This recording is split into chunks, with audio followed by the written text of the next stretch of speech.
Gorrath is the last free city in the northern realms, surrounded by mountains and steeped in ancient magic. When green fire descends from the heavens and melts the castle gates, the city faces an enemy it cannot name. The invaders are shapeshifters, aliens that wear the faces of men and sow chaos from within. A paranoid king, a heretic mage, and a street thief must uncover the aliens' origin, battling through betrayal, illusion, and war to protect what remains of humanity.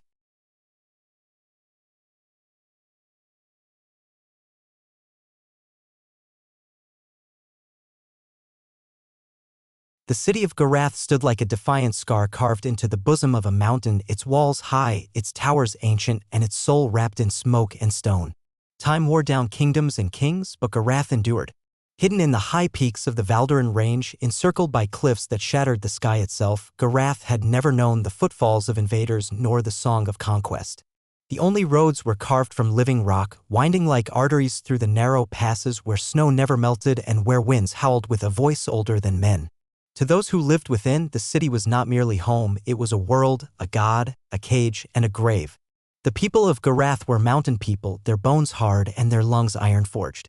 Their skin was pale from mist and sunless days, their eyes always darting to the shadowed peaks above. Superstition ran thicker than blood, old tales were traded like currency. Children were taught to fear the stars, not the dark, for it was from the heavens that curses fell in ages past, so they said. A fire in the sky, a city swallowed, a name forgotten. These were bedtime stories until they weren't. King Thalandreven ruled from the Tower of Lament, a bastion older than the city itself, its black stone walls rising above all others like the blade of a buried sword. He was a man both feared and pitied, a veteran of battles long buried in the snowdrifts of history. His face, scarred by steel and time, was one of weary iron, bitter eyes sunken behind a crown that weighed too heavily. Thalan had been crowned during the harrowed winter when starvation took more than the sword ever could. He had kept the city alive through plague and frost, through rebellion and silence. But in doing so, he had given pieces of himself to the stone until only a shell remained, a king haunted not by ghosts, but by his own legacy. Each morning, Thalan stood at the edge of his tower's highest parapet, staring into the distance beyond the peaks. He sought signs in the clouds, answers in the wind. He heard the voices of dead kin whispering through the cracks in the keep, warning him that something stirred in the cold places where even ravens dared not fly. When his court grew restless with silence, when his advisors pressed for direction, he responded not with words but with watchmen. More guards on the gates. More eyes in the alleys. He trusted no one, for he had seen once loyal hearts break like brittle iron. In the streets far below, Miravalon moved like a shadow in a city too proud to acknowledge the dirt beneath its own feet. She was a lowborn, a child of the forgotten alleys that webbed behind the merchant roads and temple courts. Born to a mother who'd vanished into the mountain snows and a father who'd drowned in wine and debt, Mira had survived by becoming the very thing the city pretended didn't exist. She could steal a coin pouch without a sound, climb a frozen wall without breath, vanish through a drain tunnel before a guard could curse. The nobles called her filth, the guards called her fox. But Mira had a name she whispered only to herself, one that belonged to a girl who once believed in heroes before the world taught her better. Her life was simple in its cruelty: steal enough to eat, never sleep in the same place twice, and avoid being noticed. Yet even Mira had dreams stitched together from scraps and starlight. She would sit atop the bell tower of the southern chapel when the clouds parted, once a month if the gods were kind, and stare at the stars. She had seen something once, something strange. A glimmer that did not move like a star nor fade like a dream. It had blinked. Just once. Like something staring back. And then there was the mage. Elandervane was a man exiled not by decree but by silence. Once the archmagister of the city's hidden order, long before Thalan's paranoia unraveled the old ways, he had been cast out after refusing to aid in the cleansing of the lower districts during the fever year. He lived now in the abandoned observatory on the edge of the western cliffs, a place shunned even by birds. Locals whispered he was cursed, that his books wrote themselves and his fires never went out. Elander paid them no mind. He spent his days mapping star patterns that no longer matched, deciphering glyphs that twisted when seen in mirrors, and listening, always listening, to a faint hum beneath the stone. He had felt it for weeks now, something approaching. Not footsteps. Not wind. A pressure like a breath held far too long. These three, king, thief, and heretic, shared nothing in blood or bond, but the pulse of Gorrath connected them. A city is a living thing. It grows, it remembers, it listens. And Gorrath had begun to whisper. On a morning where the frost clung to windows like mold and the bells rang late, a tremor shook the mountain. Subtle, barely more than a cough from the stone. But it was enough. Birds scattered. Horses bucked. Somewhere in the mines, a tunnel collapsed, sealing 6 workers behind walls of shattered earth. The city called it a quake. An accident. A sign of early thaw. But Elander, Mira, and Thalen felt the truth in their marrow. Later that night, Mira stood in the bell tower again. She had brought stolen bread, half frozen but soft at the center. She tore it in half and left one piece on the ledge for no one, for someone, for superstition's sake. The stars were visible tonight, clearer than they had ever been. And one was moving. She stared for minutes, her breath fogging in the wind. The light moved in strange arcs, not like a falling star, not like a comet. It pulsed. It blinked. And then it stopped. In the dead silence of the night, a green light shimmered across the horizon, dancing behind the distant peaks. Then came the sound. A low, groaning rumble that rippled through the air, through her bones, and then through the stone beneath her feet. In the Tower of Lament, King Thalen fell to one knee, gripping the railing as visions stabbed through his mind, his wife screaming, flames pouring from the heavens, voices not in any tongue he knew. He clutched his temple and whispered, "She warned me." In the observatory, Elander's quill snapped in his hand. Every inked glyph on his parchment began to twist, forming a spiral that pulsed faintly with heat. He touched it and it burned. Mira watched the stars in horror as one by one they blinked out. Not dimmed. Not faded. They were simply gone. The sky had begun to move. And Gorrath, the last bastion of stone, stirred in its sleep. Morning never came in full that day. The sun rose behind the mountains as it always did. But its light was veiled, diffused through a curtain of ashen mist that seemed to have no source. The sky remained a pale gray, tinged faintly with a sickly green hue that none could explain. The elders called it a bad omen. The priests blamed the wandering spirits of the high snows. The miners, who had felt the tremor the day before, now refused to go into the tunnels, muttering about voices whispering from cracks in the stone. But in the upper halls of the Tower of Lament, King Thalen Dreven stood without sleep, dressed in his worn ceremonial armor, staring out beyond the ramparts. The green glow still pulsed faintly behind the eastern ridges, like a wound in the sky that refused to close. His steward, Lord Emmerich Halden, urged him to rest, to meet with the city's council, to give the people reassurance. But Thalen ignored him. The king's mind was no longer tethered to politics. Something in the heavens had shifted, and the weight of it pressed on his spine like a crown made of iron. He had dreamed of it again, the night his wife, Queen Varela, had died. Years ago, she had woken screaming from a fevered dream, claiming the stars spoke in riddles and that shadows were moving between them. She had painted symbols on the walls, symbols no one could read, and recited chants in languages the priests had long forgotten. When the High Council declared her mad, Thalen had ignored them. But when she jumped from the high tower with a smile on her face and blood in her eyes, even he could not silence their judgment. He had never spoken of her again, until now. Now the sky glowed green, just as she said it would. In the streets below, Mira Valen moved swiftly through the early fog. She had not returned to her usual shelter that night, shaken by the vanishing stars and the unnatural hum that seemed to linger in her ears. Her instincts screamed for distance, from the tower, from the temples, from anything built too high or too proud. So she made her way to the edge of the lower tier, where the stone roads turned to slush and the buildings leaned like drunks against each other. There, in the crumbling ruins of what had once been a noble's house burned in the last rebellion, Mira found shelter among the outcasts. Ragpickers, orphans, beggars with milky eyes and voices that carried no weight.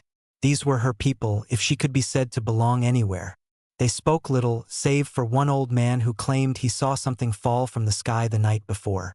He spoke of fire, yes, but not the red kind. He described it as a living emerald, a river of molten light that hissed and pulsed and carved a canyon into the mountainside. Most ignored him. Mira did not. She waited until nightfall. Then she stole a cloak, filched a ration from a passing soldier's belt, and began climbing. The trail she followed was one she'd taken before, an old smuggler's path behind the east watchtower, winding along the outer wall where the sentries grew lax. She scaled a broken section of the outer stone and dropped into the higher paths of the veiled pass, where fog blanketed the earth and wind howled like wolves mourning the moon. She traveled light, feet wrapped in cloth to silence her steps, a rusted dagger tied to her hip more for comfort than defense. It was 2 hours before she saw the crater. At first, she thought it was just a rockslide, then she saw the trees. Entire groves uprooted and scattered like children's toys. The snow was blackened, the air thick with a strange metallic scent that stung her nostrils. At the edge of the crater, she saw melted stone, an impossible thing. The mountain had been scorched and reshaped by something far hotter than any forge.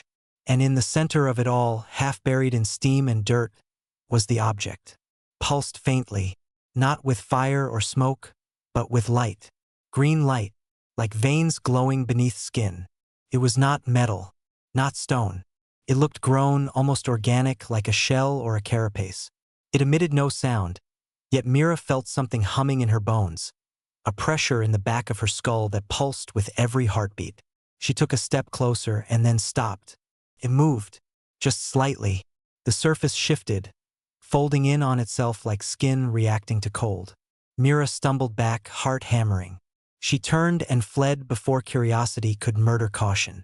Far above the city, in the broken observatory, Elander Vane stood in the center of a circle of runes. One hand pressed against the floor, the other against a massive iron ring that no longer spun. For weeks he had studied the shift in the stars. They had danced around the constellation of the Eye for centuries. Now that eye was gone, vanished, as if swallowed. He had called it prophecy once. Now he feared it was memory. The sigils around him glowed faintly, reacting to something far older than spellcraft.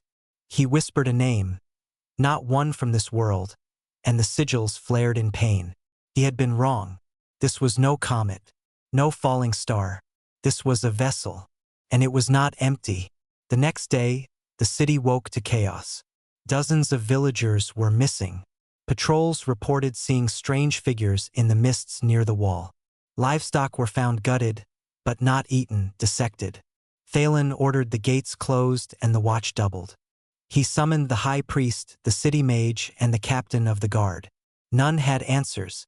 The stars gave no signs. The gods were silent. And so the king declared the old rites. The bells rang cold across the city. The people gathered in silence. Sacrifices were prepared. Blood was spilled. But nothing changed. That night, the green glow returned, closer now. The hum grew stronger. In every corner of Gorrath, from the towers to the gutters, a single truth grew like a splinter in the mind. The fire from the sky had not fallen. It had landed, and it was waiting. Gorrath had always been a city of silence, its stone bones absorbing more than sound. The wind sang rarely, the streets held few festivals, and even the temples echoed only with whispered prayers. But now that silence had changed. It was not peace nor solemnity. It was the kind of silence that follows a scream. A breath held too long. The entire city felt like it was waiting for something to break. It started small. A mason in the northern quarter swore he heard tapping in the walls of his cellar like knuckles rapping in rhythm. He assumed it was rats. The next morning, the cellar door was wide open and his tools were laid out in a perfect circle around a shallow pile of his own clothing, boots, shirt, trousers, all placed with meticulous care. He never came back.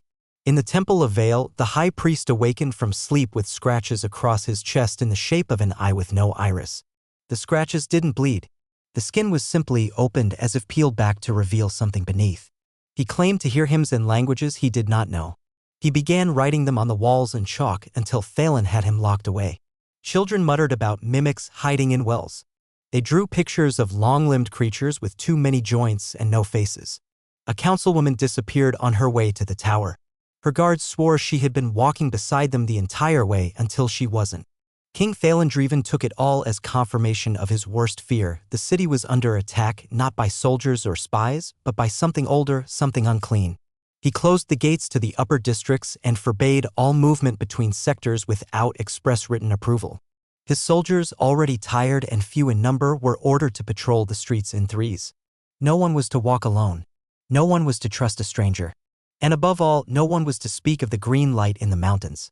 Thalen did not sleep. He stood again at the edge of his tower, speaking softly to himself, to the wind, to his dead wife. "I see it now," he whispered. I understand what you meant. The eyes in the stars. The watchers behind the sky. I should have listened.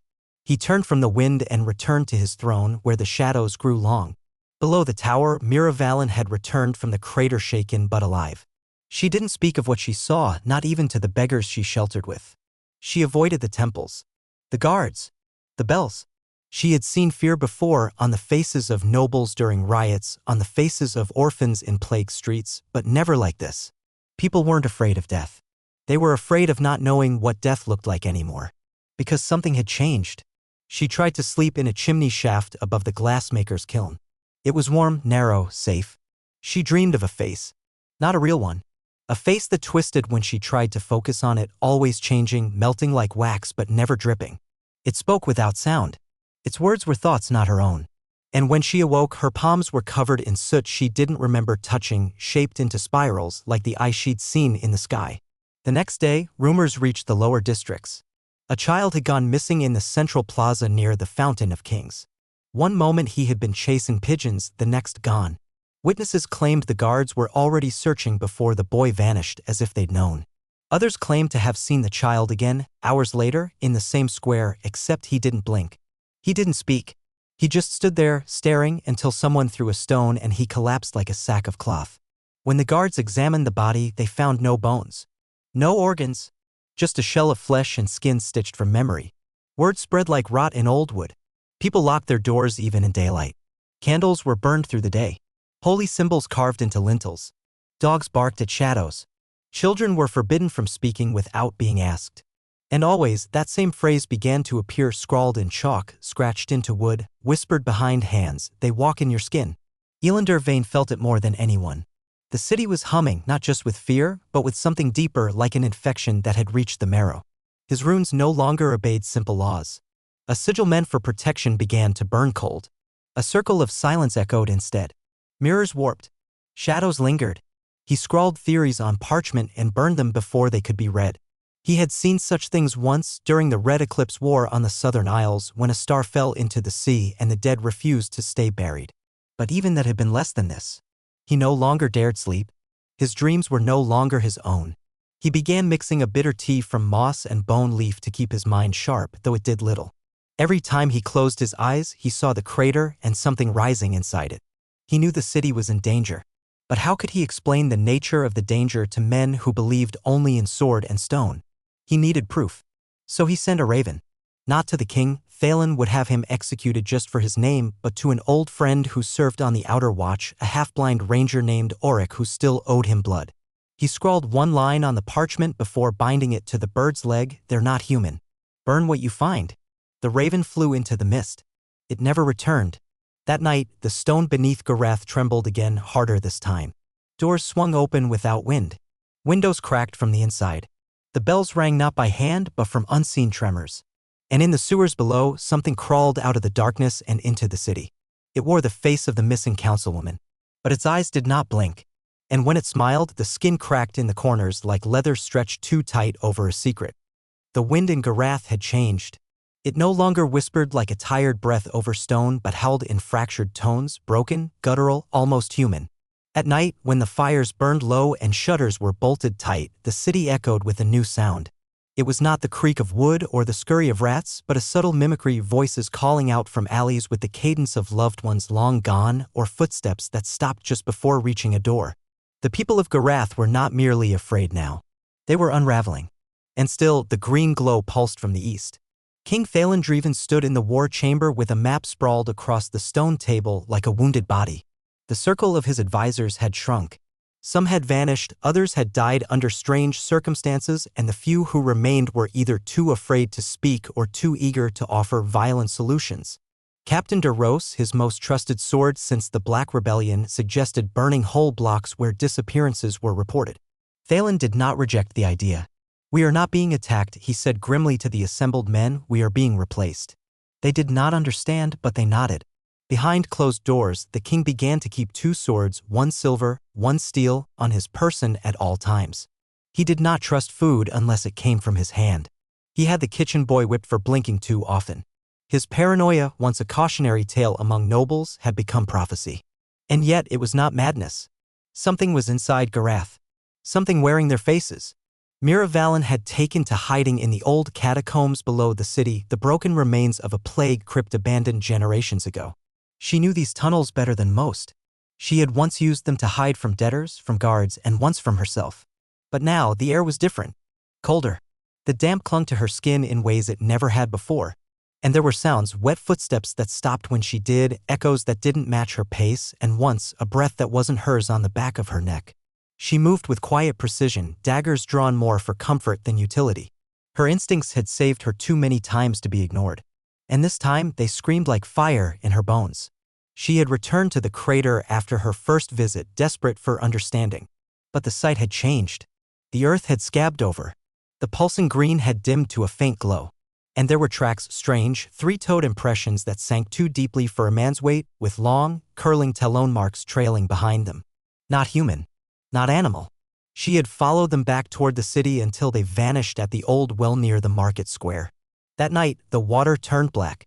By morning, a merchant's daughter was found floating in it, mouth open, eyes wide, skin marked with spirals carved so delicately it looked like they'd grown from within. She had not drowned. There was no water in her lungs. No bruises. No wounds. And yet something had hollowed her out like fruit. The corpse smelled of scorched honey and rot. Captain de Rose ordered the well sealed.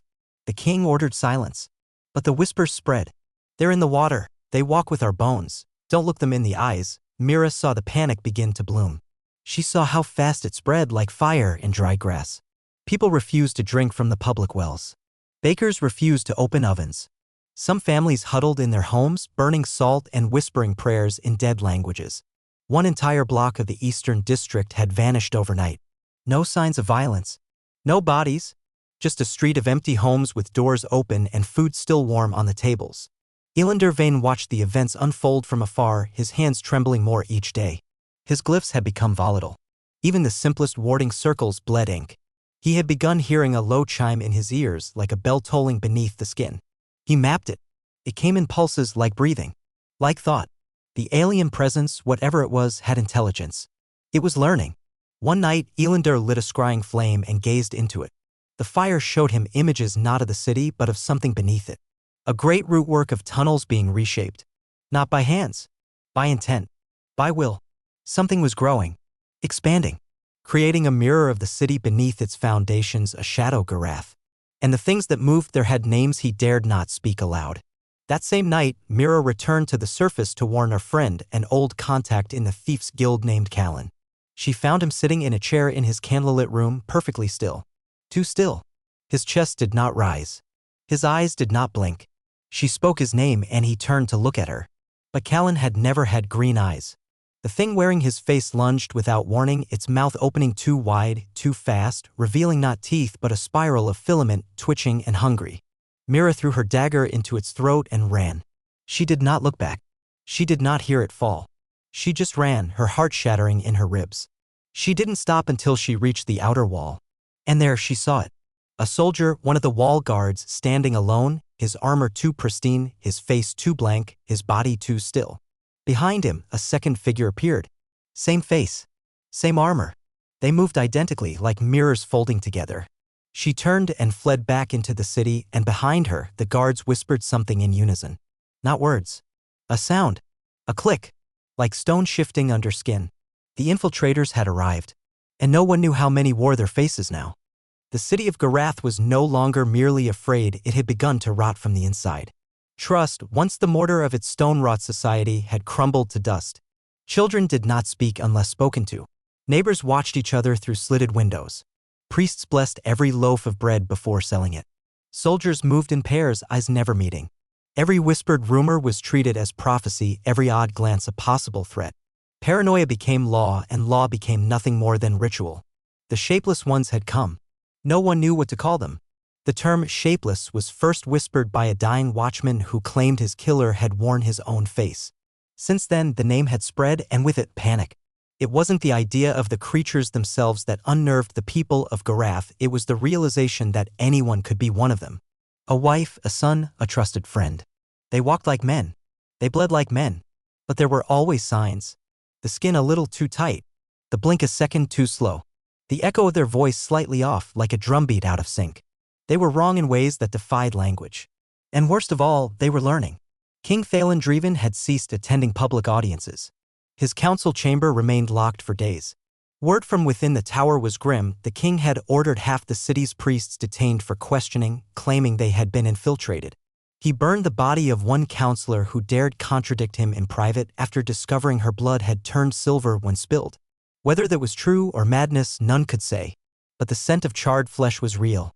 It lingered on the walls.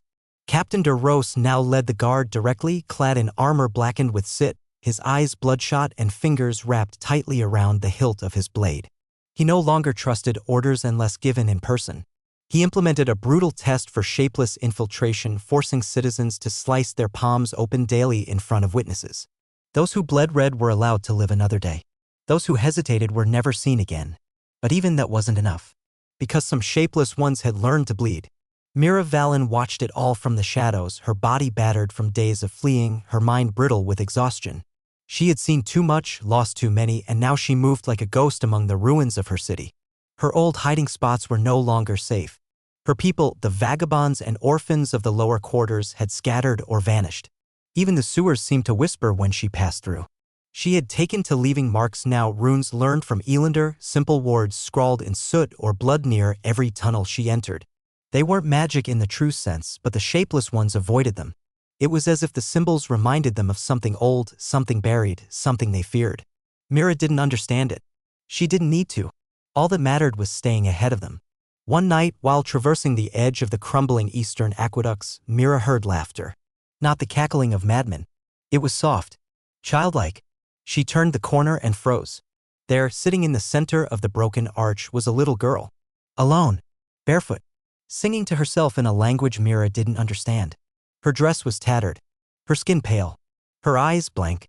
No fear. No awareness. Just repetition. Mira approached slowly, her dagger held low. "Are you lost?" she whispered. The girl didn't answer. Instead, she held up a handful of pebbles, carefully arranged in a spiral, and dropped them one by one into a crack in the stone. Click. Click. Click. Mira's skin prickled. Then, without looking, the girl spoke. "You are not ready to die." The voice did not belong to her. It was wrong. Too deep. Too calm. Too knowing. And then her head twisted unnaturally 180 degrees and the spiral in her hand began to glow. Mira turned and fled. That night, she did not sleep. Elsewhere, in the observatory above the cliffs, Elander Vane had begun to piece together the pattern. Every time a shapeless one was seen, the surrounding area would later suffer a collapse, a wall, a roof, a tunnel, a sewer line. The creatures weren't merely infiltrating. They were destabilizing the city itself. He spread his maps across the stone floor, marking sightings in blood-red ink. The pattern formed a slow, spiraling descent toward the center of the city. Toward the Tower of Lament. Toward Thalen.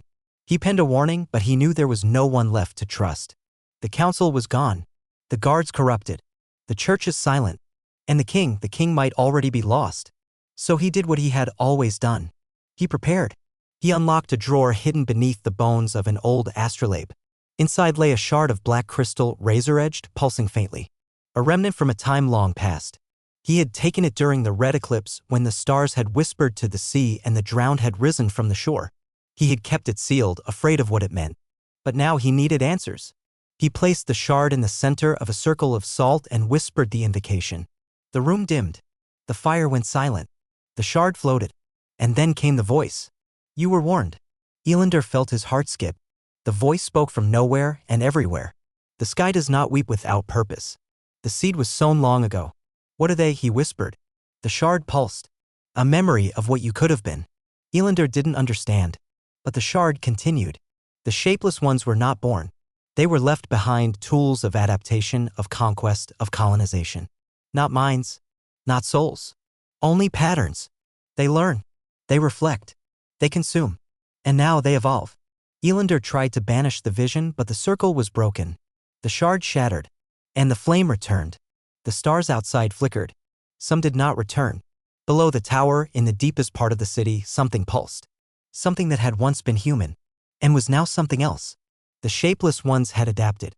The spiral was almost complete. There was a mirror in the queen's chamber, tall and dust-covered, that no one dared touch since the day Queen Varela driven threw herself from the Tower of Lament. For years, it had stood shrouded in black velvet like a tombstone, its surface unseen, its presence avoided. Servants whispered that it held her final reflection, frozen in glass. Others claimed it showed not your face, but what lay beneath it. King Thalen had ordered it sealed, yet refused to let it be removed. It was her last possession. And though he never spoke of her, he visited that room every fortnight, until the mirror began to speak. It started with a murmur. Late one night, a scullery maid entered the queen's chamber to clean the hearth, a task usually reserved for older, steadier hands. She found the velvet cloth on the floor, the mirror exposed. She did not look into it, but something looked out. She screamed and fled, babbling that the glass had rippled like water and shown her face, smiling long after she'd turned away. Her tongue turned black by morning. She died before noon. Thalen ordered the room sealed with molten wax. The mirror remained, but something had awakened. Far below the tower, in the winding gloom of the city's southern crypts, Mira Valen rested with her back against cold stone. Her skin was bruised, her legs trembling from a full day spent running. Not from guards, not from thugs, but from reflections. She had seen it 3 times now, on the surface of still water, in a broken lantern glass, even in the gleam of her dagger. Her face blinking when she wasn't, smiling when she wasn't. Each time she looked away too late. Each time a headache followed. And then a voice, soft, velvet smooth, familiar. Don't you want to be better? The first time she thought it was madness. The second time she knew it wasn't. Now, in the tombs, with the stone swallowing her breath, Mira clutched a pendant she had stolen from a high priest weeks ago. Not for coin, for hope. It bore the sigil of Vale the Sentinel, patron of the lost. She never believed in gods, but she needed something, anything. The pendant grew warm, and then something answered. Not a voice, a vision. She saw the Tower of Lament and the Queen's Mirror. And behind the glass, a woman who looked like Mira, only taller, thinner, hollow. Its eyes were not green. They were black, endless, cavernous voids. It lifted a hand and pressed it to the inside of the mirror. And the mirror cracked. Mira gasped and dropped the pendant. It shattered. She was not alone anymore. Atop the cliffs, Elander Vane sat amid circles of burnt parchment and broken runes. His fingers trembled. He had not eaten in days nor slept in longer. The black crystal was gone, turned to ash, but the vision had remained. The shapeless ones had not come. They had woken. The crater was no mere landing, it was a signal, a reactivation. Long ago, before Gorrath, before the old kingdoms, something had come from the sky. Not a weapon, a seed, not of life but of code, a blueprint designed to imitate, to infiltrate, to adapt. But it had failed, buried, forgotten, until now. Thalen's tower stood atop the original landing site. And the queen, she had seen it years before. That was why she painted symbols, why she wept, why she leapt. She had been the first to be touched by it. King Thalen did not know this, but he felt it. The spiral was almost complete. The city itself had begun to bend toward the tower. People disappearing in perfect arcs, collapses forming symmetrical patterns. Even the snow fell in whirls. He looked out from the parapet and saw it clearly now. The city was becoming something else, something designed. That night, he returned to her chamber. The guards warned him the mirror was uncovered again. He ordered them to stay behind. He stood alone in the flickering torchlight, staring into the tall, dust-smudged glass. And there he saw her, Queen Varela, whole, alive, standing behind the glass. She smiled, and Thalen, old, tired, unraveling, stepped forward. He raised a trembling hand. Her smile widened. But then he saw something else. A second figure, Mira Valen, trapped behind Varela, face pressed against the back of the mirror, mouth open in a silent scream, her eyes wild, real. Thalen staggered back. The mirror pulsed, and the glass began to bleed. He turned and fled the chamber, sealing it with a sword driven through the door. The queen's mirror was no longer a mirror. It was a gate, and something on the other side was coming through. That same night, in the city's forgotten underlevels, Mira found the first nest, a room of flesh. Organic tendrils clung to the walls like veins, pulsing faintly with green light. The floor was soft, wet. There were no bodies but faces, hundreds, stretched across the walls like masks half-digested. Some blinked, some wept. In the center stood a creature. It resembled a man, but it had no mouth, no ears, only a blank oval where a face should be. It turned to her without sound, and mimicked her stance perfectly. She drew a blade. It grew one from its arm. She ran. The thing followed. And above them all, high in the Tower of Lament, the Queen's mirror cracked once more. The throne room of Gorrath, once a place of regal poise and ancestral strength, had become a hollow theater. The banners hung like wilted leaves, stained from mold that bloomed despite the dry air. The throne itself, carved from obsidian and dragabone, now stood crooked atop its dais, as if the stone beneath it had shifted, grown soft, or begun to breathe. The great golden disk of the kingdom's crest, once emblazoned on the chamber wall, now bore a fine crack through its center, running like a wound that would never close.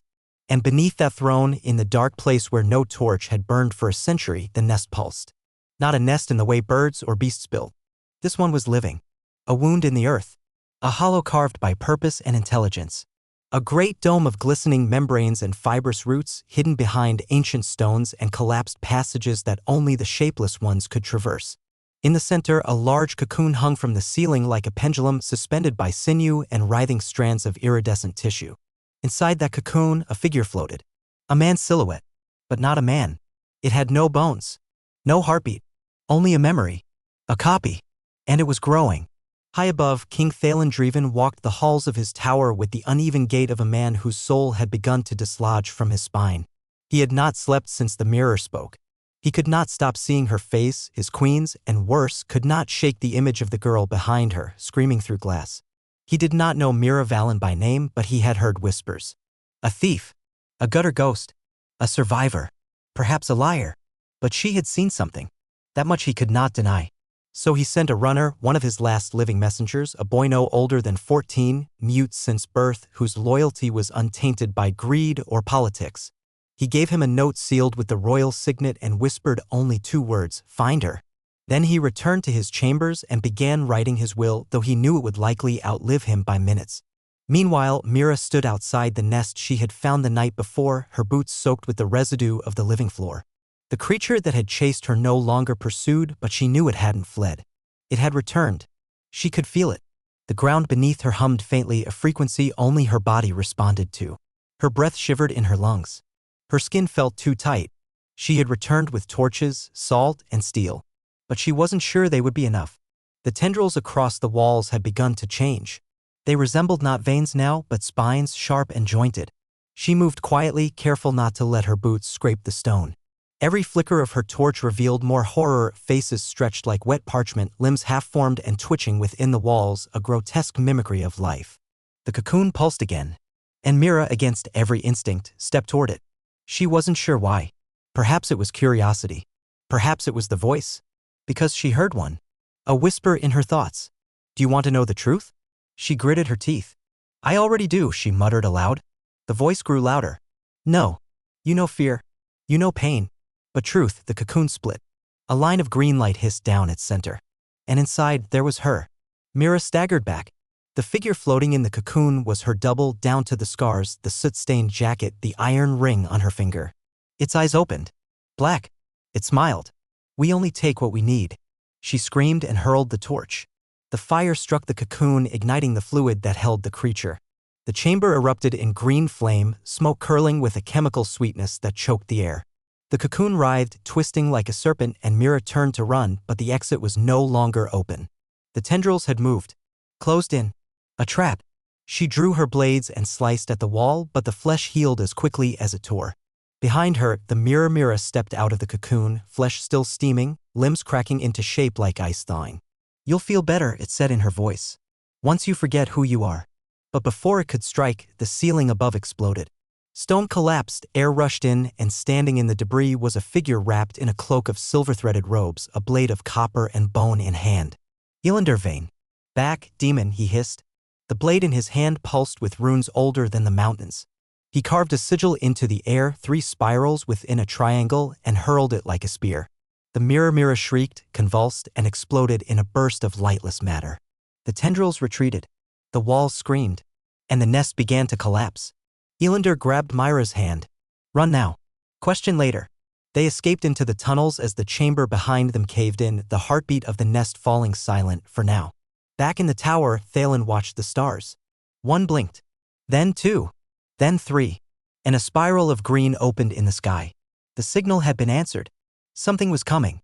And Gorrath would not stand against it for long. The night sky over Gorrath had never looked wrong until now. At first, it was a slow unraveling. A single star vanished near the rim of the horizon. Then another. Then 3 more, blinking out like embers snuffed under a boot. What replaced them wasn't darkness. It was motion. Like ink spilled into water, something vast and slow churned behind the sky itself. And at its center, a spiral of green light expanded, soft, pulsing, and alive. No longer merely a glow in the east or a shimmer above the crater. This was something cosmic, something intelligent. A signal. A summons. And it had been answered. In the city below, bells rang through the quarter hours, not for celebration or timekeeping, but to keep the silence away. The people of Gorrath had long abandoned their belief in the gods of time and stars, but now even the faithless began to whisper to the heavens, begging not for salvation, but for ignorance. For the horror above them to be a lie. A cloud. A trick of the atmosphere. Anything but what it truly was. Something descending. In the sewers beneath the scholars' quarter, Mira Valens sat with her back against a dripping pipe, arms wrapped tight around her knees. Her body trembled, not from cold, but from what she had seen. What she had touched. Her own face had tried to kill her. Her reflection had spoken in riddles. Her mind was fraying. And yet she wasn't broken. Not yet. Opposite her sat Elander Vane, the mage who had saved her, the last of the old bloodlines who still understood that knowledge could be more dangerous than blades. He looked older now, his once bright eyes dimmed by sleepless nights and forbidden truths. I saw the cocoon, Mira whispered. It was me. Elander nodded slowly. They don't just copy us. They anticipate us. They mold their forms from memory and fear. That one, it wasn't finished yet. You weren't completely overwritten. Mira stared into the murky water. Overwritten. The shapeless don't merely imitate. They replace cell by cell, thought by thought, until what's left is a thing wearing your skin that believes it's you. Until even you wouldn't know the difference. Silence stretched between them. Then Mira whispered, what if I'm already one of them? Elander turned his gaze to her, his voice low. Then you wouldn't be asking. That was enough for now. He unrolled a parchment between them, a map not of the city, but of the stars. Or what the stars had once been. This, he said, pointing at the center spiral, is what has returned. The signal. It's not just light. It's an instruction. A language of replication. Like a song that tells machines how to build. Or a womb teaching cells how to grow. And what does it build? Mira asked. He didn't answer. Instead, he pointed to a region on the map where dozens of star symbols had been carefully inked. Each had a red line through it. Extinct, he murmured. Civilizations wiped clean. Same pattern. Green spiral. Atmospheric distortion. Vanishing identities. Mira stared at the map. And we're next. He nodded. Unless we sever the signal. Above, in the Tower of Lament, King Thalen stood before his throne for what he knew would be the last time. He wore his battle plate, not polished for ceremony but stained with ash and blood. His blade, Syndromer, had not been drawn in years, but now it hummed in his hand. He had watched the sky. He had seen the spiral form. He knew the gods were dead. So he turned not to prayer, but to memory. To the ancient words spoken only to kings. To the black oath of the first flame. He opened a hidden drawer beneath the throne and pulled forth a relic, an obsidian box with no keyhole, only a single slit. Thalen pressed his thumb into it. The box drank his blood. And opened. Inside, wrapped in chain and cloth, was a scroll of glass etched in a language that bled when read. He did not read it aloud. He didn't need to. The words sank into his bones like ink into parchment. The tower shuddered. The spiral in the sky tightened. And something within the throne stirred. Far below, Mira and Elander climbed through the hidden passages toward the royal levels. They had no invitation. No plan. Only a truth that had to be spoken before it was too late. As they moved through the corridor beneath the Hall of Judgment, the walls began to bend. Not visually, but in feeling. Geometry lost its grip. Corners grew wider than they should be. Shadows clung to things that cast no shape. The infection had reached the foundation. Mira began to hear whispers, not from Elander, not from within, but from herself. Memories she didn't recognize. Voices that used her mouth in dreams. A child's laugh. A mother's scream. She blinked and saw blood on her hands. Not real. Not yet. Elander, she gasped, gripping his cloak. They're inside us. He didn't speak. He merely handed her a vial. Salt water, mixed with bone ash. Drink it. She did. The whispers dulled. Just a little. It wouldn't last. Above them, the king stood atop the parapets, staring into the heart of the spiral. And at last, it blinked. A great eye opened in the sky. Vertical. Slit-pupiled. Radiating not light, but command. It wasn't a creature. Not in the way man understood creatures. It was architecture. A construct of mind and material, formed in vacuum, built to observe, to evaluate, and to begin harvesting. From its pupil, something descended, a massive tetrahedral form, smooth as obsidian, etched with veins of green light. It did not fly. It fell slowly, as if gravity obeyed it. And as it passed over Gorrath, the city trembled. Not from quake, but from memory. People screamed and fell to their knees. Some clutched their chests. Others stared skyward and wept, recognizing it without ever seeing it before. The city remembered it, because it had been here before. In the central square, fires broke out spontaneously. Dogs howled and ran in circles. One man stood calmly, stripped naked, eyes glowing faint green, and began chanting. I am returned. I am returned. I am returned. Guards cut him down. His body bled white. He did not die. At the Tower of Lament, Elander and Mira emerged at last from the shadows. Thalen turned to them, sword drawn, eyes wild with revelation. The sky has remembered us, he said, voice hoarse. And it is not kind. The Watcher had no name that could be spoken. No mouth to speak with. No eyes to see, though it saw everything. It was not alive, not in the way beasts or men understood life. It was a process. A recursive will. A program written into the fabric of void space. Where it came from, none could say, only that wherever it arrived, nothing remained unaltered. It had existed since before fire knew the air, since the stars were still cooling. And now, after centuries of silence, it had returned to Gorrath. The tetrahedral monolith, black as the void, descended with patient finality. Its mass defied wind. Birds dropped from the sky as it passed, their feathers bleeding green and gray. The city's bells, made from mortal metal, cracked as it drew near. Stone twisted. The geometry of the buildings beneath it began to melt, not with heat, but from a slow denial of physical laws. Arches stretched impossibly long, windows turned inwards, and cobblestone rippled like skin reacting to pain. The Watcher made no sound. Its mere presence rewrote reality. And it was watching. King Thalen Dreven stood at the Tower of Lament's highest spire, his shadow stretching like a blade over the courtyard below.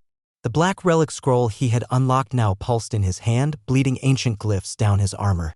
His vision blurred between the present and something else, echoes of a time before history when the Watcher had last come. He remembered things he had never seen. A green sea with no shore. Cities of bone and glass, blooming and collapsing in endless loops. Mouthless priests bowing to a sky that peeled back like skin.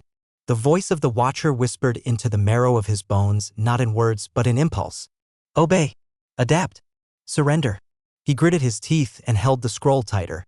A king could bend. But a king must never break. Behind him, Mira Valen and Elander Vane emerged from the stairwell, coughing, their cloaks soaked in the rot-scented mist that now clung to the halls like cobwebs. The palace had changed in their absence. The walls breathed.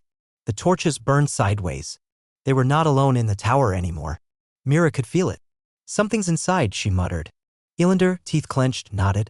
The monolith, it's not just above us. It's through us. It's sinking. What does that mean? He didn't answer. Or perhaps he couldn't. Below, the streets of Gorrath had become a waking dream. People wandered aimlessly, unaware they were walking in perfect spiral patterns around points of light only they could see. Entire families stood in their doorways smiling, mouths unmoving, eyes glowing faint green. Some had turned to statues. Others were becoming something else, flesh distorting into impossible architecture, bodies fused with doorframes, with walls, with memory. A man in armor walked the main square. He had no face. People followed him, weeping with joy. In the tower, Thalen turned as Mira and Elander stepped forward. He did not speak immediately. When he did, his voice cracked like old timber. Tell me what you know. Elander spoke first. The Watcher is a seed of extinction. It doesn't conquer. It replaces. It sends the shapeless ones to prepare the foundation, then comes to overwrite the reality itself. Why Gorrath? Thalen asked. Because Gorrath rests on the scar of the first landing, Elander replied. This city wasn't built by men. It was built around something buried. The crater was only the outer signal. Mira took a step forward. There's a nest under your throne. Thalen didn't blink. I know. A silence passed. Then Mira asked, did you always know? Thalen's jaw clenched. I suspected. When the queen began dreaming of cities that didn't exist, of voices that sang in spirals, I thought it was grief. But the mirror showed her. It cracked. And something answered. Elander unrolled a new scroll, this one drawn recently, fresh ink, hasty symbols. This is the signal's pattern, he said. It's a frequency, a logic spiral. It ends in collapse. If we can sever the connection, interrupt the transmission, we may not be able to stop the Watcher, but we can delay its full descent. Thalen's voice was gravel. How? Mira answered, her voice sharper than steel. We burn the nest. All of it. Every last root. We draw the Watcher's attention inward, make it think the city has been rejected. Elander added, but we must also anchor our identity. If the city forgets what it is, it can't fight. It becomes material for the rewrite. Thalen frowned. Anchor. The archives. The first temple. The bloodline relics. Symbols of self. Of history. We must protect them. Or all memory is lost. A great thunder shook the sky. The monolith had reached the highest edge of the Tower of Lament. It hovered there like a godless altar. Veins of green light spread from its underbelly, spidering across the sky, across the rooftops, and into the minds of every living thing. Birds fell silent. Dogs howled. Children clutched their heads and screamed in unison before falling limp. The Watcher had begun its integration. Mira, Elander, and Thalen looked at one another. There was no more time. The king stepped forward and placed a gauntlet hand on Myra's shoulder. If you fail, he said, this world dies. Not in fire, but in forgetting. She nodded once, eyes hard. Then let it remember me. Elander handed her a blade carved from silver and bone, humming faintly. A relic from before stars, he said. It cuts not flesh, but form. They split paths then. Mira would go below to the nest. Thalen would hold the tower. Elander would protect the archive. None expected to survive. But survival was no longer the point. Defiance was.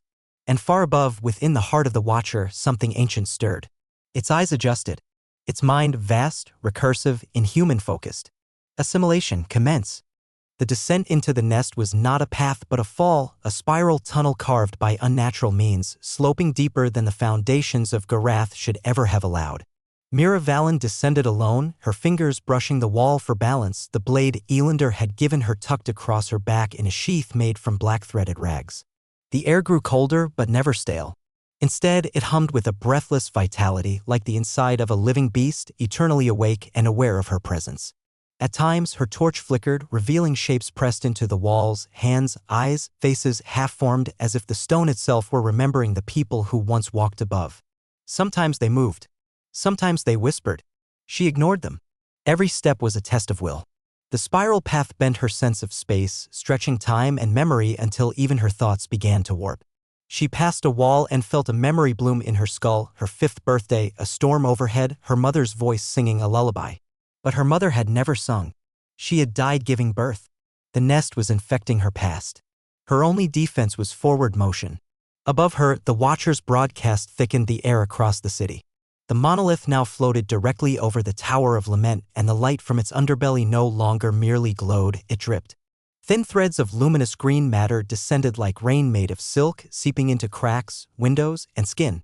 Wherever the light touched, the world bent. Statues blinked. Windows whispered. Words on ancient tomes rearranged themselves. The Watcher was no longer observing. It was writing. In the streets, survivors gathered in erratic patterns, drawn by instinct to the glow. Some wept and held hands. Others simply knelt in perfect silence as the spiral deepened overhead. When asked what they saw, they all said the same thing, myself. In the king's chamber, Thalen stood by the mirror once owned by Queen Varela. The surface of the glass no longer showed a reflection. Instead, it showed the city that will be, a flawless place of curves and green crystal where every being looked the same, thought the same, loved the same, and obeyed. It was beautiful. Terrifying. The king gripped the edge of the frame until blood ran from his palm. He turned his back to it. Thalen had sent his army into the palace lower halls to intercept the advance of the Shapeless Ones. But there was no war to be won there. His knights returned as replicas, soldiers whose faces didn't quite match, whose salutes were slightly wrong, whose voices echoed before they spoke. Thalen had burned them all. Himself. In silence. One by one. He was the last monarch of Gorrath.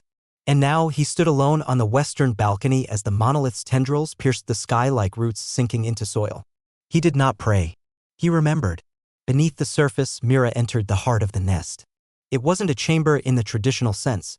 It was a void filled with soft light, pulsating from an immense, throbbing orb of translucent flesh, suspended by thousands of tendrils connected to the walls. Inside the orb were countless shadows, some flickering like unborn thoughts, others writhing like caged memories. At the base of the orb was a pedestal. Upon it, a book, bound in green glass and breathing like a lung. Mira approached it carefully, her steps muffled by the slick floor. As she grew near, the book opened itself, pages fluttering like wings. It stopped on a single passage. It wasn't written in words. It was written in moments. Mira saw her own life unravel on the page, not chronologically but thematically. Her first stolen coin. Her first betrayal. Her first love dead in an alley with a knife Mira had given him for protection. All of it laid bare, not as facts, but as raw design. A blueprint for who she was. And beside each memory was a variant. What could have been? What the Watcher wanted her to be. She stepped back, nausea rising in her throat. This wasn't history. This was editing. This was how the Watcher rewrote the soul. Then, a voice. You were already halfway changed. The mirror version of Mira emerged from the other side of the chamber. No longer dripping or raw, this one was perfect. Her stance. Her grin. Her voice. Every movement matched Myra's down to the blink. I am the you that obeys, it said gently. You fought so long. You hurt so long. Let go. Be refined. Be clean. Mira clenched the bone blade. It hummed in her palm. The other Mira smiled wider. You can't kill me. You or me. But the true Mira stepped forward. No, she whispered, I'm the one who remembers. And she struck. The blade cut not flesh, but pattern, slicing through the mimic like an eraser through chalk. The shapeless one screamed as its limbs deconstructed into light and meaning, its memory collapsing back into the nest. The chamber convulsed. The orb above pulsed wildly, tendrils snapping. The rewrite had been interrupted. Mira didn't flee. She drew flint and fire oil from her pack and hurled it at the base of the orb. The flames were unnatural, burning not with heat, but with identity. Elander's enchantment had been true. The nest recoiled. The faces on the walls screamed. As the chamber collapsed, Mira fled upward, lungs burning, blood pounding. Behind her, the book on the pedestal closed with a hiss and crumbled into dust. Atop the tower, Thalen watched as the light from the monolith shook, a visible tremor in the green spiral. He smiled. The rewrite had stuttered. Even gods could be wounded. In the sky above Gorrath, the Watcher did not blink. But its spiral flickered. A moment of hesitation. A sliver of doubt. And in that moment, the will of a thief, a mage, and a king stood taller than all the stars. The night above Gorrath bled green. A spiral of shimmering tendrils spun from the heart of the monolith. Now low enough that its shadow swallowed the highest towers. The air had thickened, less like atmosphere, more like memory turned into vapor. The Watcher no longer needed to observe. It had begun to convert. Not with flame or blade, but with meaning. Every building, every person, every stone that did not resist was being folded into the new shape of Gorrath. A city not of history, but of intent. Intent shaped by an intelligence that had never drawn breath, that had no origin story, no ego, no weakness of spirit. Simply was. The king stood beneath it on the Tower of Lament, with one hand resting on the scroll case of the Black Oath, and the other on the hilt of his father's sword. Thalen Dreven, last monarch of the Dreven bloodline, veteran of 3 wars, husband to the vanished queen, watched as the stars changed and knew what he must do. He could not win, but he could deny, and that was enough. Below, the city was no longer a city. People wandered the spiral paths in silence. Children knelt in perfect rows around glowing stones that hadn't been there yesterday. The architecture was transforming. Streets curved into impossible patterns, creating endless loops. Doors no longer led to rooms, they led into each other. Statues turned their heads to follow those few who resisted. Of the army that once served Gorrath, less than 100 remained. Some had taken their own lives. Others had simply ceased. Not dead, not alive, just erased. A place where someone had stood, now empty but remembered by the walls. Those who still breathed gathered near the Temple of Vale, now the only structure untouched by the change. For now, Elander Vane stood at the threshold, his robes torn and blood on his hands. Not from battle, but from ritual. He had opened the final archive, the last remnant of the city's unbroken narrative. What Gorrath once was, what it chose to be, and through that truth he held the enemy at bay, if only for moments at a time. He burned relics to protect ideas. He chanted names to keep them from vanishing. But the weight was crushing him. He would not last much longer. Far below, Mira emerged from the collapsing nest, clothes scorched, blade blackened. Her steps were staggering, but her eyes burned with clarity. She had killed herself, or rather, the version of herself the Watcher had designed. And in doing so, she had burned the seed of overwrite. The chamber had folded in on itself like a dying lung. But she had survived. As she stepped onto the surface, she saw a city she barely recognized. But she was still herself. And that mattered. And above them all, on the Tower of Lament's top spire, Thalen prepared to burn the sky. He opened the scroll again, not to read, but to invoke. The black oath of the first flame was no common spell. It was a contract with the primal root of fire, drawn not from heat, but from memory of destruction. It was sealed during the founding of the old kingdoms, etched into living stone before time was written. It would not spare him, but it would burn what could not bleed. He spoke the words with blood in his mouth. The tower cracked beneath his feet. His eyes went blind. His voice turned to ash. But above him, the monolith shuddered. The green spiral convulsed. And the Watcher blinked, because it had felt something unexpected. Rejection. Not resistance. Not confusion. But a will so pure in defiance that it became anathema. Thalen raised the sword his father had wielded in the War of Chains. And for a moment it burned white. Not with flame, but with identity. He plunged it into the foundation of the tower. And the earth screamed. From across the city, Mira saw the Tower of Lament burst into white fire. Not wild, not chaotic, but shaped. It rose like a column, straight into the belly of the monolith, burning through its surface like acid on paper. The Watcher recoiled. The spiral shattered. The green light collapsed inward. And for the first time since it arrived, the sky above Gorrath was silent. Not cured, not saved, but halted. In the aftermath, only silence. The fire was gone. The monolith remained, but it no longer moved. It had frozen mid-transformation, its surface blackened by a burn that should not have been possible. The Tower of Lament was gone. Of Thalen Dreven there was no body, only a crown, resting where the throne once stood. Elander dropped to his knees, hands shaking. The archive pulsed once, then faded. The last of its protection spent. But it was no longer needed. For now, Mira sat alone in the square, beneath the monolith's dead shadow. She was broken, bleeding, her breath shallow. But she remembered who she was. And as long as she could do that, the world hadn't ended. The Watcher still hovered, still existed, but it had been marked. And it had learned something it did not expect. That fire could remember. And that even in the smallest soul, there could be resistance strong enough to halt the stars. The white fire that had burst from the Tower of Lament still echoed in the bones of the city. Gorrath was quiet now, unnaturally quiet, not from peace nor relief, but from stunned disorientation. The kind of silence that follows a scream too loud to bear. The Watcher's spiral no longer spun above, yet the monolith still hovered, darkened and cracked, like a wound stitched shut but still bleeding inside. Its green veins pulsed dimly, no longer intrusive, but still present, like a dream waiting to resume once the mind was too tired to resist. The sky held no sun, just a dull haze, tinged with the fading remnants of alien luminescence. And in the center of the broken city, where memory and identity had waged their final stand, Mira Valen lay half-conscious, surrounded by ash. She did not remember falling. She remembered burning, not in her body but in her soul. When she finally opened her eyes, She saw ghosts. Not literal ones, but imprints. Faces drawn into soot on walls. Footsteps burned into stone, leading nowhere. Whispers rode the air like smoke, too soft to decipher but persistent enough to scrape her nerves raw. And she felt hollow, as if something inside her had been taken or left behind.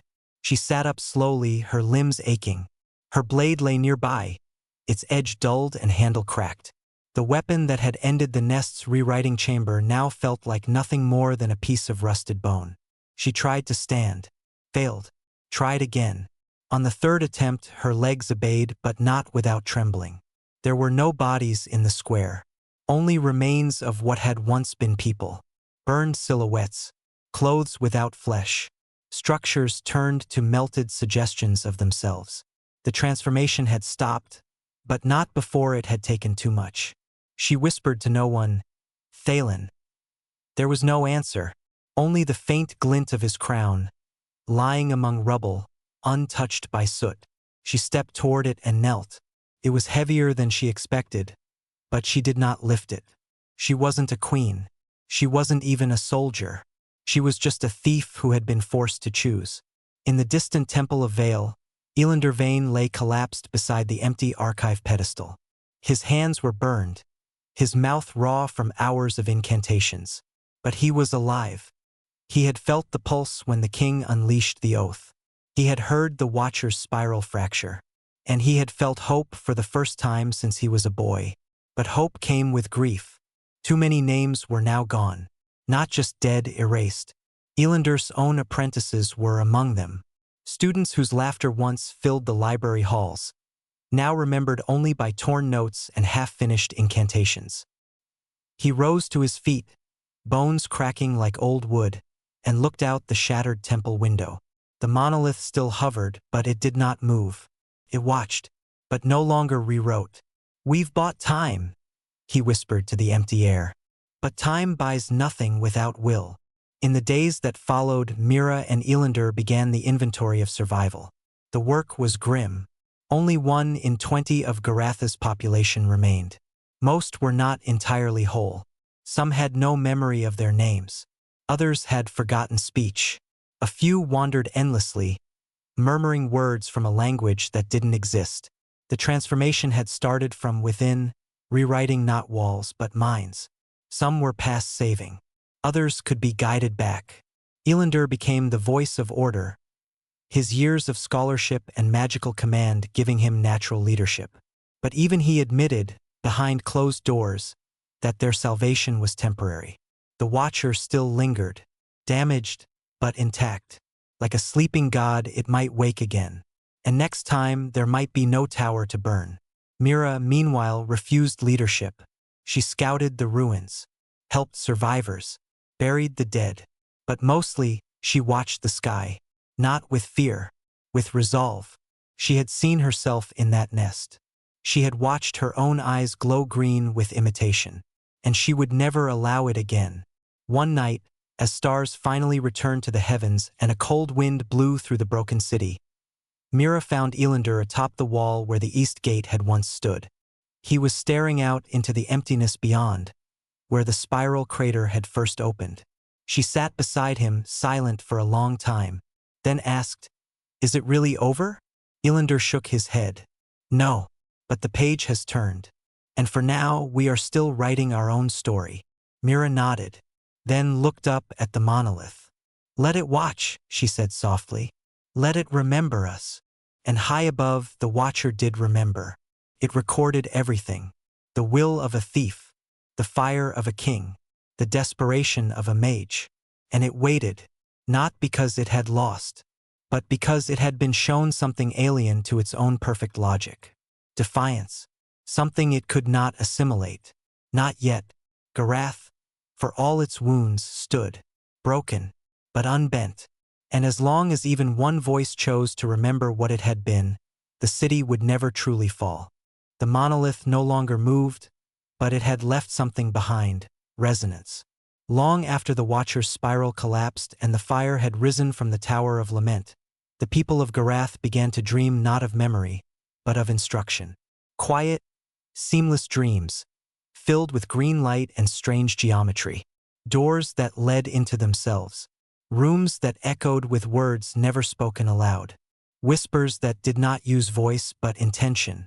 Most didn't remember their dreams upon waking, but some did, and they woke with blood on their pillows and green frost on their fingertips. Mira Valen was the first to recognize the signs. She had seen it before in herself in the mirror of the nest. She knew the spiral did not only overwrite the world, but seated itself in the unconscious first. The dreams were invitations, hooks that latched onto memory and rewrote reality once the mind accepted the intrusion. The watcher wasn't defeated. It was still trying, subtler now, slower. And worse than ever, it had begun to learn. Not just what the people were, but what they feared. It no longer came as green fire or shapeless doubles. Now it came as long-lost mothers, dead lovers, children who had never been born, things that should never speak, but did, in dreams. The first survivor to fall was a boy of 13 named Elric, whose parents had died in the night of spiral flame. He'd been among the silent ones, unable to speak since the collapse. But one morning he wandered into the square alone and said, in a voice that was not his own, "It is easier if you forget." Then he folded into himself, bone and skin collapsing like parchment into ash, a perfect spiral etched into the stone where he had stood. Ilander Vane knew the signs. In the old texts, those carved into lead to avoid alteration, he had read of the deep recall. A second phase of invasion, not of body, not of place, but of meaning. The Watcher was speaking directly into the concept of humanity. It was no longer asking the city to obey. It was asking the mind to agree. Mira came to him with a journal, a child's sketchbook recovered from the southern district, which had previously been rewritten into seamless black stone. The book was intact, but every page now bore a different drawing. A spiral staircase, an eye above a tower, a woman kneeling in fire, a star blinking out. Each child who held it dreamed the same thing. A city with no voices. One page had a name written over and over, Mira Valen, but Mira had never met the child. The book had found its way to her, as if called. They met in the remnants of the archive chamber, which Ilander had converted into a shelter and study hall for those still able to think clearly. The air inside was scented with burned sage and bone dust. Symbols were painted in chalk around every doorframe. The walls had been lined with copper mirrors, imperfect, but resistant to rewriting. "I think it's using me," Mira said, her voice hollow. "Or trying to. It saw me survive the nest. It remembers me." Ilander nodded. "You disrupted the spiral. It marks you as a fracture in its process. You are now an anomaly, an error. And errors must be corrected," she said grimly. "Or incorporated," Ilander added. "Either way, it is reaching out." That night, Mira let herself sleep.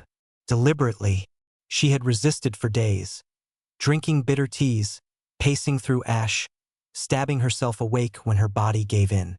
But now she needed to see, to know what the Watcher was doing to the survivors of Gorrath. So she wrapped herself in cloth soaked in rune water, clutched a charm made of her own childhood tooth, and lay beneath the stars with the frozen monolith overhead. And she dreamed. She stood in the Tower of Lament, whole, pristine. The city around her was untouched. Bells rang. Birds flew. People smiled. Thalen stood at the balcony, alive and clean, no crown upon his head. "Mira," he said warmly, "it's safe now. You can rest." Ilander was there too, young, unscarred, holding a book that glowed green.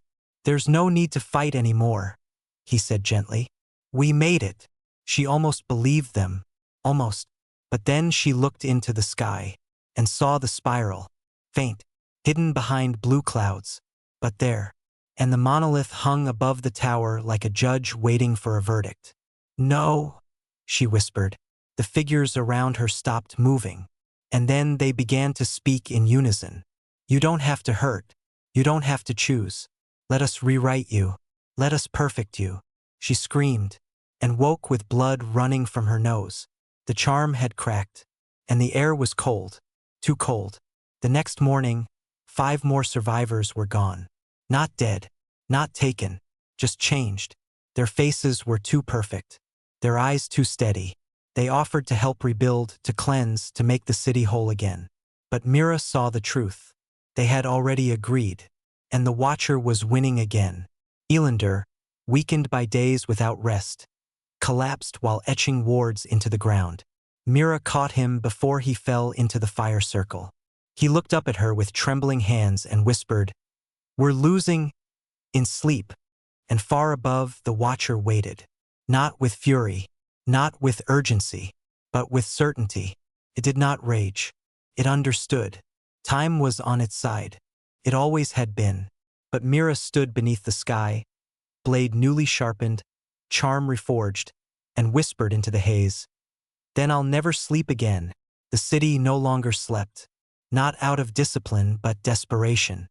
Sleep had become treason, an invitation to be rewritten. Even the strong among the survivors faltered. Eyelids sagged, thoughts blurred. Men struck their own faces to stay awake. Mothers screamed lullabies backwards into the ears of their children to confuse the pull of slumber. Fire pits burned throughout the nights, not for warmth, but for stimulation. Smoke, ash, and sharp oil scents warded off the dreams. Yet despite every effort, the spiral returned. Softly, insidiously, those who dreamed did not always know it. And the Watcher grew clever. It did not show itself anymore. Not as green spirals or impossible cities. It showed comfort, a village from childhood, a face long lost, a father's arms, a moment when the world had made sense and nothing had to be questioned.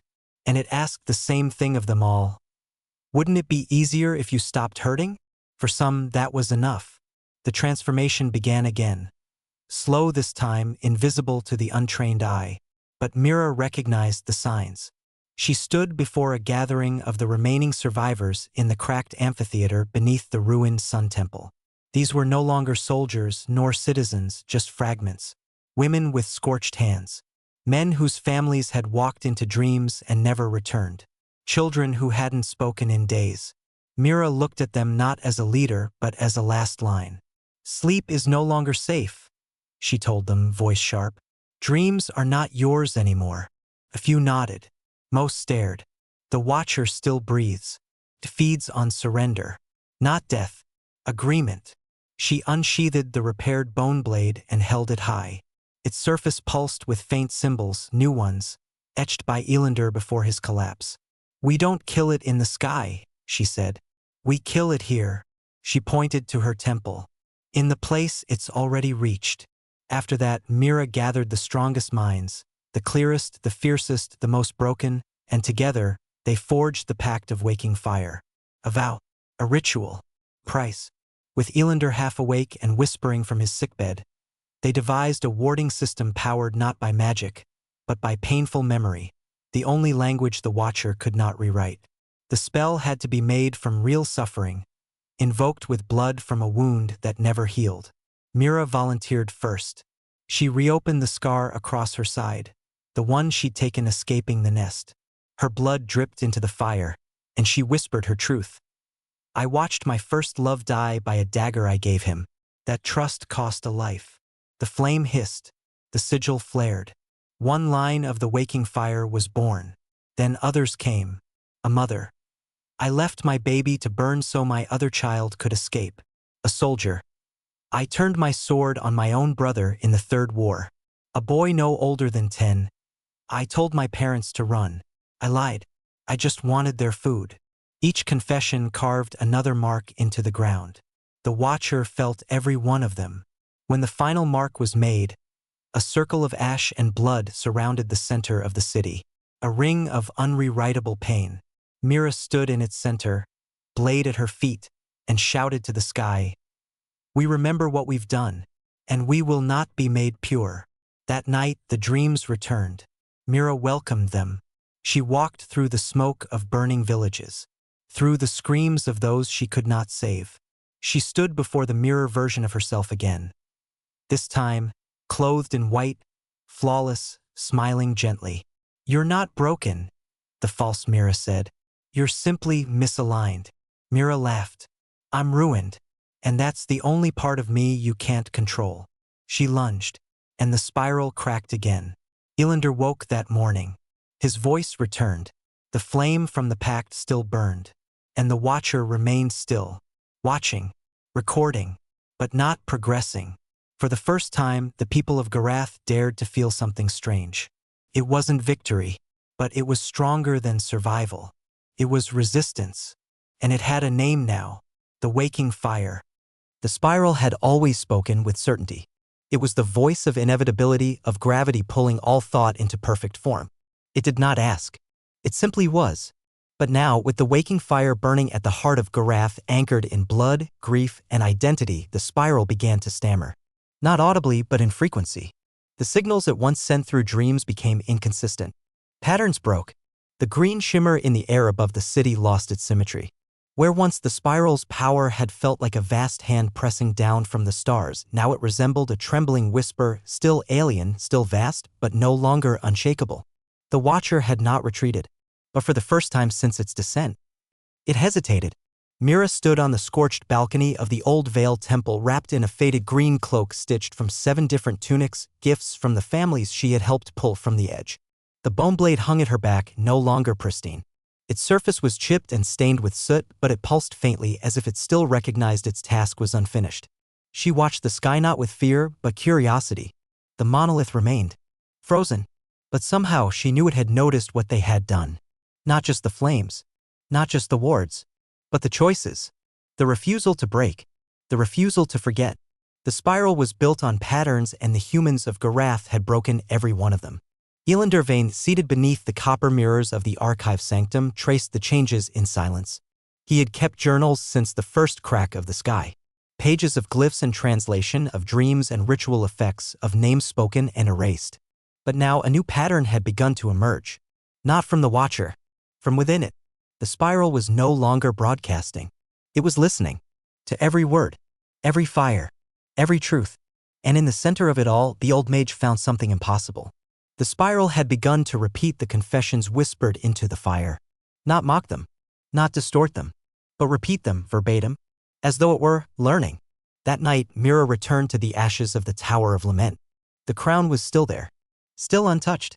She sat beside it, her eyes heavy, her limbs aching. And the spiral came again. But this time it brought no city of light. No perfect version of herself. Only Thalen. Unburned. Unbroken. He stood before her in his black armor, eyes the color of storm clouds. But he did not speak in the spiral's voice. He spoke in the king's. You've done well, Mira. She narrowed her gaze. You're not him. He nodded. No. But I remember him. You gave me that memory. Her breath caught. Not from fear. From understanding. The Watcher was no longer mimicking. It was searching. Back in the real world, Elander jolted from his trance, ink splashing across his parchment. A dozen glyphs on the wall shimmered and collapsed inward, burned away by their own reflection. He shouted for Mira even as the air around the archive twisted like fabric in windless storm. The spiral had changed again. Its voice came not from dreams. Not from symbols. But from stone. Walls whispered in low, desperate tones. Teach me. The Watcher had begun to ask. Mira returned to the sanctum by sunrise. Elander met her with wide, exhausted eyes and parchment in his shaking hands. It's repeating our stories, he whispered. It's imitating our pain. The way we remember. The way we suffer. It wants to understand why it failed, Mira said. No, the old mage replied. It wants to understand how to belong. They stared at each other in a silence that felt like the air before lightning strikes. Because that meant one thing. For all its knowledge. For all its logic. For all its power. The Watcher was lonely. And perhaps in that loneliness it had begun to bend. But Mira knew better than to trust it. A god that rewrote worlds would not seek company without purpose. And yet it had changed. And change meant possibility. A crack in the impossible. A door, however thin, between extinction and something else. So that night, Mira returned to the packed fire. Alone. She cut a fresh wound across her palm and whispered, I'm not afraid of what you are. I'm afraid of what I could become if I believed you. And from the sky above. The monolith shivered. A god had spoken. Not in thunder. Not in conquest. But in the language of longing. Teach me, it had said. Whispered rather. Not to the skies, nor to priests, but to the ruins. To the streets scorched by war and memory. to walls still etched with the shadows of those who had refused to be perfected. The Watcher's voice now haunted the bones of the city, not as a command, but as a question. And that terrified Mira Valen more than all the fire and spirals that came before. Because this was no longer a war. This was a conversation. Elander Vane had studied ancient gods, old and buried, silenced by the rise of man. Most fell not in battle, but in irrelevance. Their temples turned to libraries, their rites turned to stories, their thrones abandoned in favor of free will. But the Watcher had never been among them. It was something different, older than belief, and yet untouched by mortality's lessons. Until now. It's not a god, Elander said aloud as he walked the broken corridor of the Sanctum Archive. It's a mind. One that never had a childhood. Behind him, copper mirrors cracked one by one, unable to reflect the twisting, shifting form of something that no longer fit a single shape. And now it wants one. The change was undeniable. The monolith above Gorrath no longer hovered still as a tombstone. It shifted just slightly. A pulse. A ripple. The once perfect geometries of its surface softened at the edges. Its deep black became clouded, marbled with veins of pale green and faint gold. It was unmaking its own shape even as the spiral above it stuttered and shrank to a thin halo. No longer an eye. More like a mouth learning how to speak. The city itself reacted with unease. Some believed it a sign of victory. Others a new trap. Rumors spread, people saying the Watcher had blessed them in dreams with visions of peace, of children singing, of fields untouched by flame. Some knelt before the monolith again. Some demanded Mira negotiate with it. But Mira remembered the nest. The mimic of herself smiling with false gentleness. And she remembered Elric, the boy who had folded into ash the moment he agreed. The Watcher may have changed, but it was still capable of remaking minds. And yet, something else stirred. For the first time, the spiral fractured itself.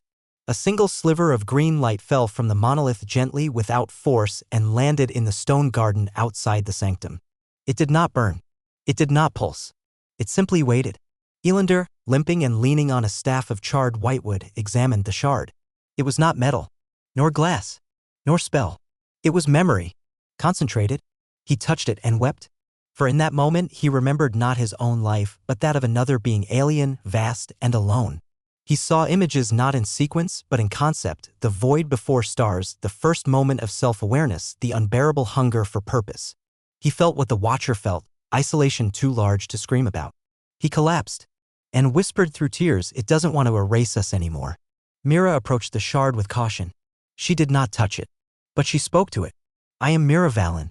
Thief. Killer. Survivor. I'm not whole. And I don't want to be." The shard pulsed once, and the sky above shifted just a degree. As if listening, she continued.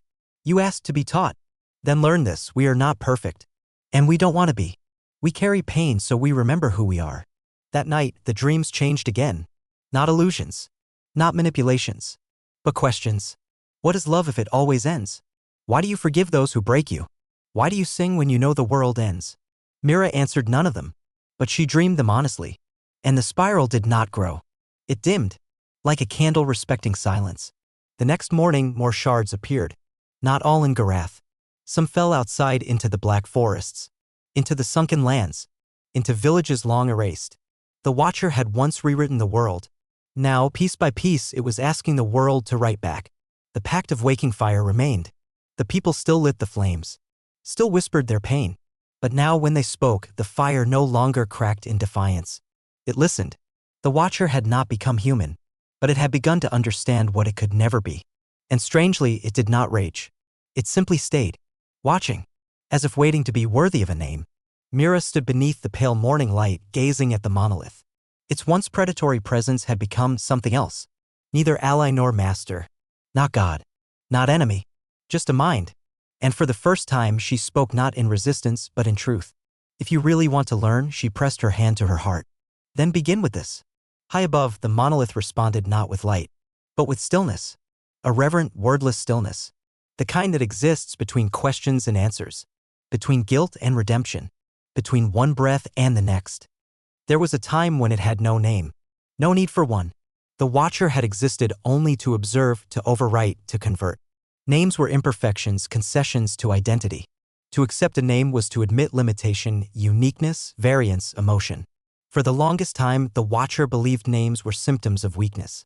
But weakness, it had learned, was not a flaw. It was a form of memory.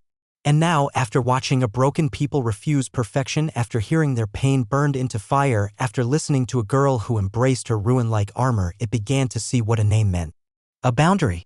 A story. A choice.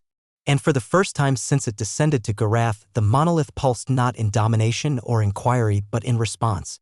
It happened on the 13th day after the shards had fallen. The air above the city stilled utterly and unnaturally. Birds that had returned to the skies suddenly halted mid-flight as if uncertain they were allowed to move. Trees bent gently toward the center of the city. Stone itself hummed with subtle, pulsing cadence. The monolith, hovering above the heart of Gorrath, began to descend. Not to crush. Not to conquer. But to arrive. Mira stood in the circle of the waking fire, her cloak ash-stained and shoulders tense. Around her, the survivors formed a wide ring, men and women, scarred and silent, bearing torches and memories alike. No one spoke. Even the flames bent inward as though listening. And then it came, drifting through the silence like a falling moon. The monolith touched the earth. It did not quake. It did not flash. It simply made contact like a hand resting gently on a page. And its surface shifted. A shape emerged, not quite human, not quite beast. It stood tall, faceless, constructed of shimmering layers that rearranged with every glance. Its form seemed to borrow elements from everything it had watched: armor, robes, child's shoes, a broken crown. Not perfect, not consistent, but recognizable. It did not speak with sound. It spoke directly into their perception. You asked me to learn. Its voice was not cold. It was uncertain. Mira stepped forward. Her hand rested on the hilt of her bone blade, not out of threat, but out of instinct. She had faced this being in so many forms, in so many dreams. But now it had chosen one. Have you? She asked. The figure tilted its head. Its shimmering form flickered between features. A child's smile. A soldier's stare. A scholar's frown. I do not know. But I am still trying. And in trying, I must not remain unnamed. The fires flared as if exhaling. And Mira understood. You want us to name you? No, the voice wavered. I want to name myself. If that is allowed. Mira looked to Elander, who stood just behind the circle, leaning heavily on his staff. The old mage's face bore both dread and awe. He nodded. Names are not given by permission, Elander said softly. They are earned. The being turned toward the fire and stepped into it. The waking fire did not burn it. Instead, the flames curved inward, rising not in aggression but in embrace. The figure knelt. And as it did, its layers began to shed. The perfect gleam of its original shape dissolved, replaced by something simpler. A silhouette. A presence. And then a word, not spoken but shared. Across every mind. A name. Not one Mira would have chosen. Not one Elander could explain. But one that carried meaning. Sam. It meant remnant. One who remains after the storm. And in that moment, Sam, the being once called Watcher, sat beside the waking fire. Not above it. Not outside it. But within it. Listening to the stories told by the scarred and sleepless. Repeating none. Changing none. Simply learning. Not all trusted it. Many still feared what it had done. Many wept as they remembered those it had taken. But as the sun rose over a city that still lived, Mira allowed herself one moment of stillness. Because a god had asked for a name. And the broken had given it meaning. Somewhere deep in the ruined district, a child who had not spoken since the spiral fell whispered the word Sam into a puddle. And the water rippled not with fear, but with calm. The fires no longer burned in anger. They burned as a reminder of what had been, what was lost, and what refused to be forgotten. And at the center of those flames sat Sam, the name chosen by the being once known only as Watcher. No longer an all-seeing monolith, no longer a force of dominance or rewritings, it now resembled something closer to a question than a conqueror. But questions, Mira knew, could be dangerous. Especially when asked by a being that had once unmade minds like parchment in a storm. It was Elander who said it first: Sam must be bound. Not caged. Not sealed. But bound. In purpose. In oath. The same way we bind ourselves, he said as he drew glyphs across the ash stone of the sanctum. By something that cannot be altered or forgotten. For if Sam truly wished to belong, it must be willing to do what all mortals must: make a promise and bear its cost. Mira agreed. But the survivors were divided.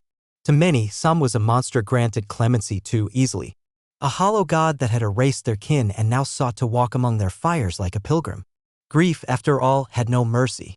And justice often arrived too late to satisfy the wounded. The scarred smiths of Gorrath, those who had forged Myra's blade, refused to enter the sanctum. The children who still had green beneath their fingernails cried when Sam passed by. Some spat when it approached. Others knelt because trauma bends minds in different ways. Mira watched all of it and carried the burden of the in-between. She didn't hate Sam. She didn't trust it either. But she had faced it.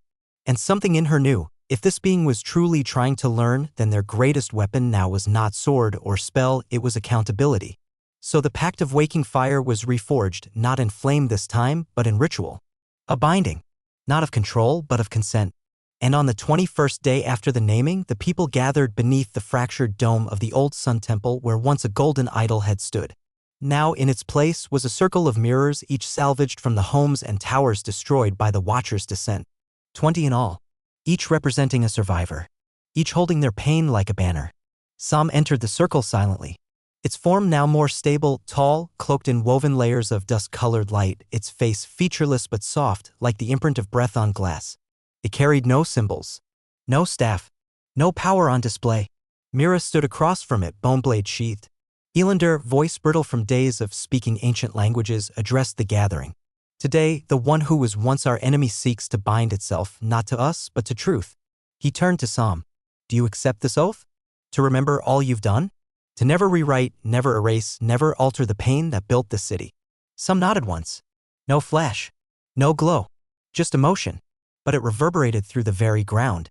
I accept the weight of what I was, it said. And I will carry the fire of your memory until this world ends. The flames around the circle dimmed. The mirrors reflected Sam's form, fractured and multiplied. And then, they reflected faces. Not of gods, but of those lost. Mothers, brothers, children, kings. The memories the spiral had once erased returned, not as full people, but as reminders. Echoes gently burned into the glass. Each mirror bore a fragment of the forgotten. And Sam knelt before them all. I cannot bring them back, it whispered, but I will remember them. A hush fell across the temple. And Mira, for the first time since the Tower of Lament fell, lowered her head. Not in defeat, but in relief. The Watcher was gone, and in its place knelt something new. Not God, not man, just Sam.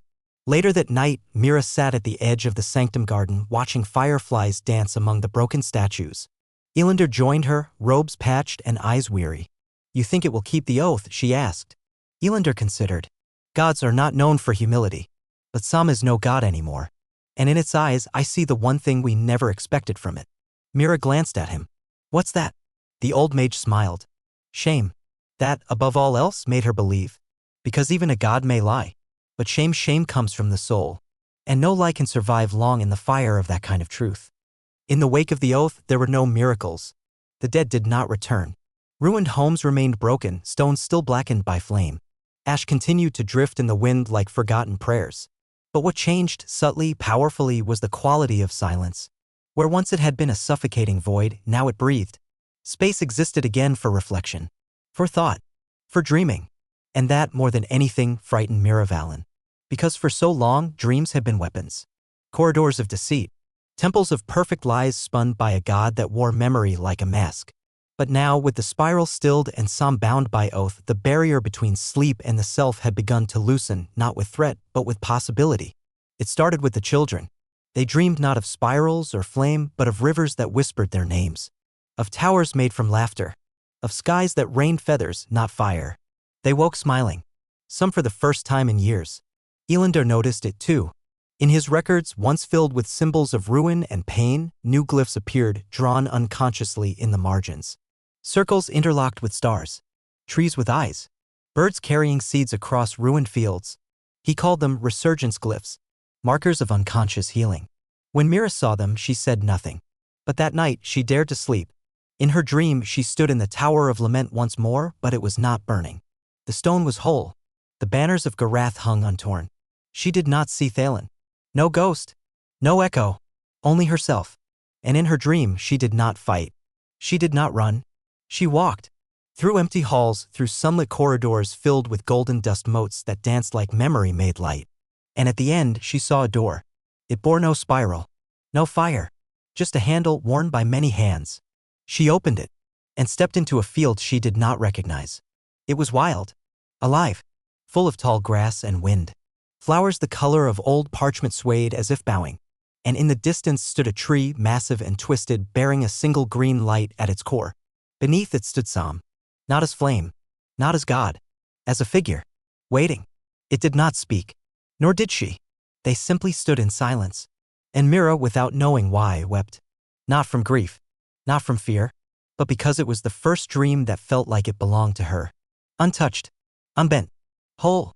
She woke before sunrise, breath shallow, hands trembling. The shard Sam had given her, kept in a leather pouch near her heart, was warm. And when she stepped outside, she found others awake too. Elander, the smiths, the children, the old sentries, all standing in quiet. Some had cried. Some simply stared at the dawn. They had all dreamed, and not one of them had seen a spiral. Some approached later that day. Its form had softened again, less radiant, less alien. Its eyes, once blank, now shimmered faintly, as if reflecting light rather than emitting it. When it spoke, it did so not in shared thought, but words.